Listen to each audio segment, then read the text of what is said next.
Il y a beaucoup de difficultés à se trouver réellement en amour, car réellement les personnes ne comprennent pas que cet amour doit venir de leur source intérieure, qui est une source qui ne se tarit jamais.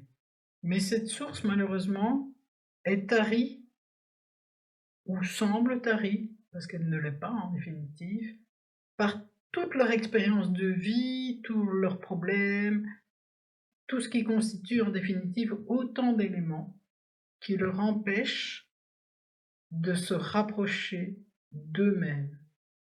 Et il est nécessaire, indispensable, de voir que le rapprochement de soi-même porte toujours sur une évolution intérieure pour se dépolluer de tout ce qui nous empêche d'évoluer.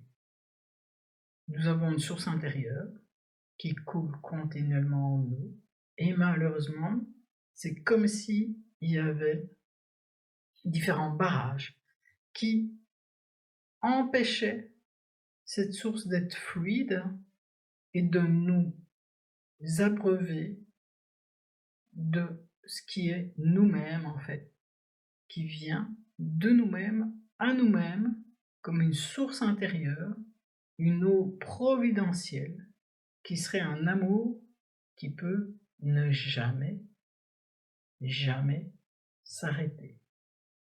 Déjà, nous n'en avons aucune conscience.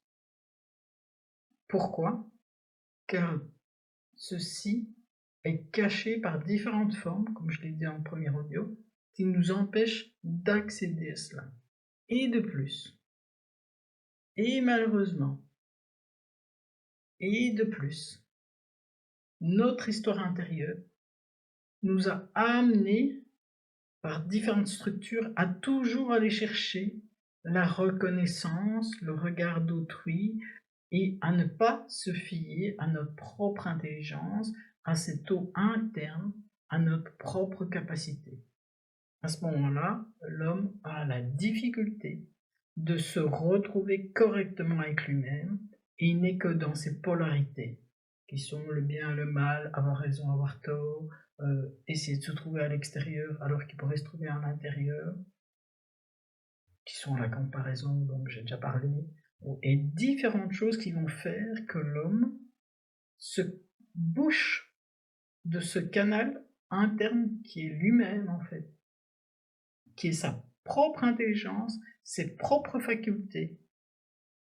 Et malheureusement, ceci vient toujours quand l'homme est tourné à l'extérieur et qu'il n'a pas la capacité d'accepter que ses souffrances sont autant d'éléments de son inconscient pour l'appeler revenir à l'intérieur de lui, à revenir à qui il est vraiment, cette source intérieure, cette possibilité et ses ressources.